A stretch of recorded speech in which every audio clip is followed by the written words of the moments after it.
অব্যক্ত ভালোবাসা।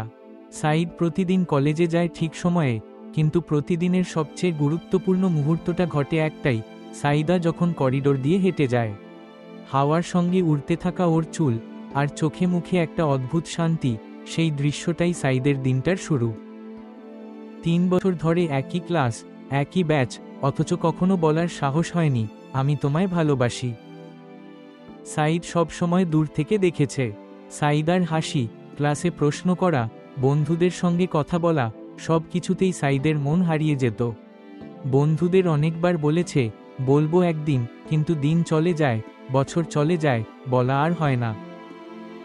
একদিন কলেজে বিদায় অনুষ্ঠান হলো। সবাই আনন্দ করছে, ছবি তুলছে, কেউ কেউ চোখে জল নিয়েও হাসছে।